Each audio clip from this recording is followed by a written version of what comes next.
Gene पियाजे का संज्ञानात्मक विकास का सिद्धांत, जो कि ऐसा टॉपिक है जो सीटेट में आना कंपलसरी है। इसके 3 प्रश्न आपके आने ही आने हैं और हर साल हर सेट में आपके आते हैं। तो जीन पियाजे का संज्ञानात्मक विकास का सिद्धांत बहुत ज्यादा इंपॉर्टेंट है और आपने सबने पढ़ा होगा। तो इसमें बहुत सारे कंफ्यूजन रह जाते हैं और हम भूल जाते हैं कौन सी अवस्था में कौन सी चीज आती है। तो आज मैं आपके लिए ऐसी रामबाण ट्रिक लेके आया हूं कि आप चाह कर भी जिंदगी में कभी ये 4 अवस्थाएं और जीन पियाजे का सिद्धांत भूल नहीं पाएंगे। सिर्फ आपको ये ट्रिक देखनी है, केवल 2 मिनट में आपके 3 नंबर पक्के हो जाएंगे और जिंदगी भर कभी भूल नहीं पाओगे।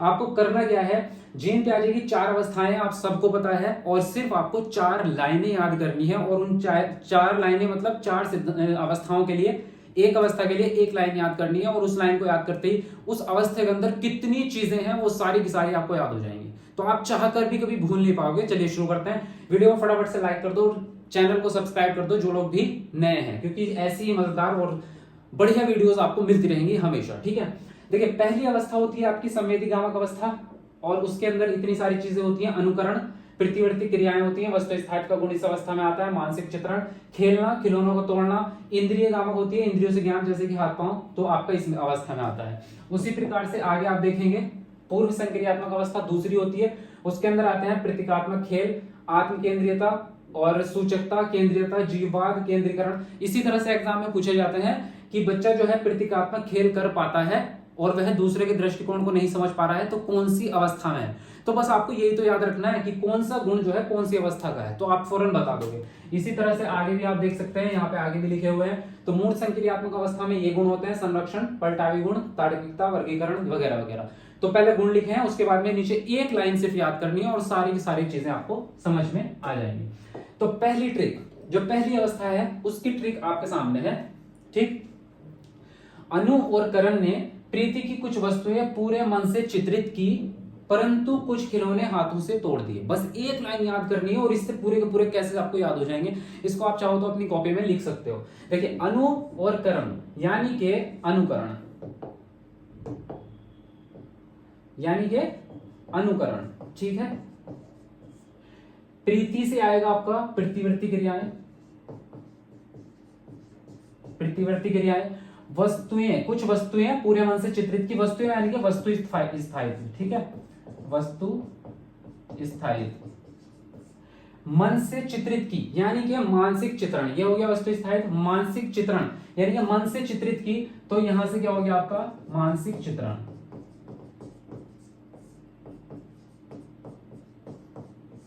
ठीक है, उसके आगे परंतु कुछ खिलौने हाथों से छोड़ दिए। तो ये खिलौनों की एज होती है। खिलौने से आप देख सकते हैं खेलना, खिलौने तोड़ना, ये सब इसी के जो है गुण है, इसी अवस्था के। हाथों से मतलब है आपका इंद्रियां, इंद्रियों से ज्ञान प्राप्त होता है और हाथ और आंख 2 चीजों का सबसे ज्यादा इन 2 इंद्रियों से इस अवस्था में ज्ञान की प्राप्ति होती है। तो यहां से आप आके आ जाएंगे, यहां से इंद्रियां। ठीक है, तो बस एक लाइन याद रखनी है आपको, अनु और करण ने प्रीति की कुछ वस्तुएं पूरे मन से चित्रित की लेकिन कुछ खिलौने तोड़ दिए। बहुत सिंपल सी लैंग्वेज है, बहुत सिंपल सी लाइन है। आप 2-3 बार इसको पढ़ोगे आपको याद हो जाएगी और इसी के अंदर से जो आप सारी चीजें निकाल सकते हैं। अनु और करण से अनुकरण, प्रतिवर्ती क्रियाएं हो गई। वस्तुएं यानी कि वस्तु स्थायित्व का गुण आपका इसी अवस्था में आ रहा है। मन से चित्रित की यानी कि मानसिक चित्रण इस अवस्था का गुण है। और कुछ खिलौने तोड़ दिए, खिलौने तोड़ना इस अवस्था का जो है गुण है आपका। और हाथों से यानी कि हाथों और आंखों से इंद्रियां जो है इंद्रिय कामक अवस्था भी है और इंद्रियों से ज्ञान प्राप्त होता है इस अवस्था में। तो ये इस तरह से आप ये लाइन याद रखेंगे, आगे बढ़ेंगे। नेक्स्ट की बात करें तो पूर्व संक्रियात्मक अवस्था के लिए आपको एक लाइन याद रखनी है और वो है, देखो कितनी सिंपल है, बहुत ही ज्यादा सिंपल है। प्रतीक ने आत्मा को सूचना दी। क्या प्रतीक और आत्मा जो है गर्लफ्रेंड बॉयफ्रेंड है, तो प्रतीक ने आत्मा को सूचना दी कि वह उसके जीवन का केंद्र है। ऐसे बोलते ना, आप ही मेरे जीवन का केंद्र हो। तो प्रतीक ने आत्मा को सूचना दी कि वह उसके जीवन का केंद्र है। तो प्रतीक से क्या हो गया आपका प्रतीकात्मक खेल, प्रतीकात्मक खेल। आत्मा से क्या हो गया आपका आत्म केंद्रीयता।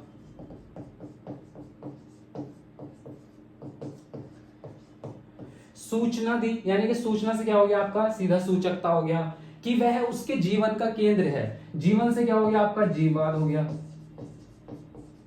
केंद्र से क्या हो गया आपका केंद्रीयकरण हो गया,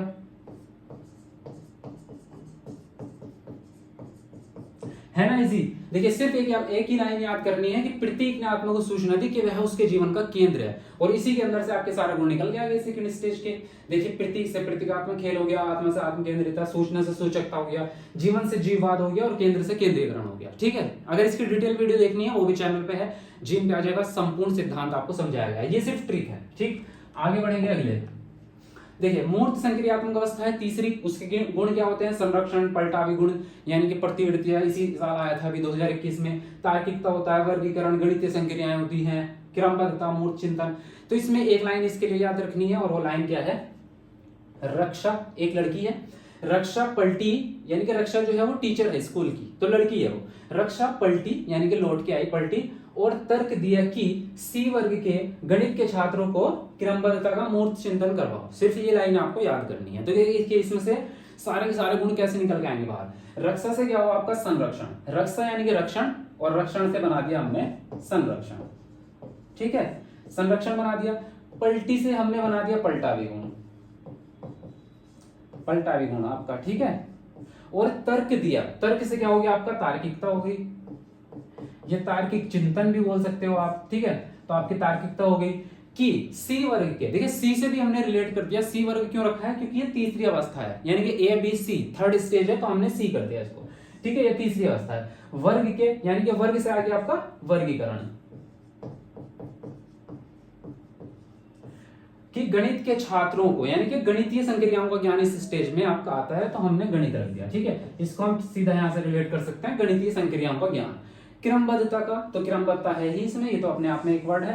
क्रमबद्धता का मूर्त चिंतन करवाओ, तो मूर्त चिंतन इस स्टेज में आता है आपका। तो सिर्फ एक लाइन याद करोगे, रक्षा पलटी, यानी कि वो कॉलेज में वापस आई और उसने स्कूल में आगे कहा रक्षा पलटी और तर्क दिया कि सी वर्ग के गणित के छात्रों को क्रमबद्धता का मूर्त चिंतन करवाओ। बस ये 3-4 बार आप लाइन पढ़ोगे, आपको याद हो जाएगी, और इसी के अंदर से आपके सारे गुण निकल के आ जाएंगे। इससे बाहर कोई प्रश्न नहीं आता, सारे प्रश्न इसी पे बेस्ड होते हैं, सारे छांट के पूरे जितने आज तक के हैं और जितने सिद्धांत के अंदर है सब इसके अंदर इंक्लूड है, इससे बाहर एक भी नहीं होता। नेक्स्ट स्टेज होती है आपकी फोर्थ, अमूर्त चिंतन की अवस्था, और या फिर उसको बोलते हैं औपचारिक चिंतन की अवस्था। ठीक है, तो अमूर्त या औपचारिक दोनों में से एक वर्ड आपको देखने को मिलता है फोर्थ स्टेज में। इसके गुण क्या होते हैं? इसमें काल्पनिक चिंतन, जिसको हम परिकल्पना करना कहते हैं, अमूर्त चीजों के बारे में सोचना कहते हैं, तो काल्पनिक चिंतन आ जाता है इस स्टेज में। परिपक्वता आ जाती है हमारे संज्ञानात्मक विकास में, या बच्चा परिपक्व हो जाता है इस स्टेज में। उसके अलावा निगमनात्मक चिंतन होता है और अमूर्त चिंतन होता है। ठीक है, तो इसके बारे में एक लाइन याद रखनी है, और वो ट्रिक वो लाइन क्या है कि कल्पना परिपक्व हो गई है, यानी कि बड़ी हो गई है, तो कल्पना परिपक्व हो गई है और निगमनात्मक रूप से अमूर्त चिंतन करती है। तो यहां से देखिए, कल्पना से क्या हुआ आपका? काल्पनिक चिंतन हो गया, काल्पनिक चिंतन हो गया आपका, और परिपक्व से तो आपका परिपक्वता है ही है डायरेक्टली। निगमन से आपका हो गया निगमनात्मक चिंतन हो गया आपका, और अमूर्त चिंतन तो डायरेक्टली लिखा हुआ है, तो सिर्फ आपको रिलेट करना है और एक लाइन याद रखनी है, कल्पना परिपक्व हो गई है और निगमनात्मक रूप से अमूर्त चिंतन करती है। ठीक है, तो इस तरह से आप 4 लाइनें याद रखेंगे और आपको जो है चारों चीजें यहाँ पे याद हो जाएंगी। ठीक है, और उसके अलावा इसके अंदर जो है ये ट्रिक न्यू है एकदम, आज ही मैंने बनाई है खुद से। ठीक है, तो ये आप जो है इसको लिख सकते हैं कॉपी में। इसके अलावा जो है नोट्स के लिए उस नंबर पे मैसेज करना है, आपको नोट्स अवेलेबल अगर चाहिए। एक नई चीज और बता रहा हूं आपको, कल एक वीडियो हमने डाली थी जो कि कुछ लोगों ने देख ली होगी और कुछ लोगों ने नहीं देखी होगी, तो अगर आप हमारे चैनल पर नए हैं तो ये वीडियो आपको देखना, आप जरूर देखना इसको। ठीक है, आपको क्या करना है, सिर्फ यूट्यूब पे जाके सर्च करना है आपको, ये सीटेट की तैयारी कैसे करें, सिर्फ इतना सर्च करना है कि सीटेट की तैयारी कैसे करें। उसके अलावा जो है यहाँ पे आपको सबसे पहले नंबर पे एक वीडियो मिलेगी, और यहाँ पे आप देख सकते हैं ये वाली वीडियो है, केवल 15 दिन में सीटेट की तैयारी कैसे करें। ये एक दिन पहले की, यानी अभी 22 घंटे हुए, एक दिन भी नहीं हुआ, अभी डाली थी।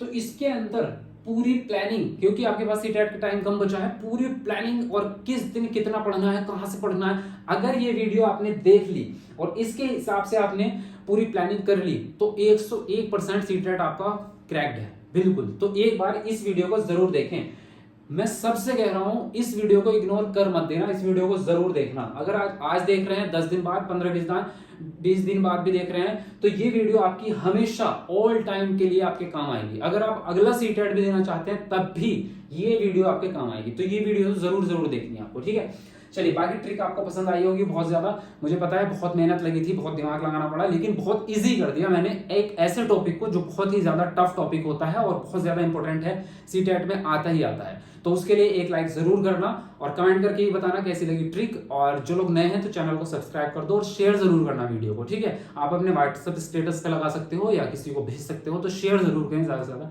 चलिए ठीक है, तो मिलते हैं आपको नेक्स्ट वीडियो में, और तब तक के लिए बाय बाय, टेक केयर।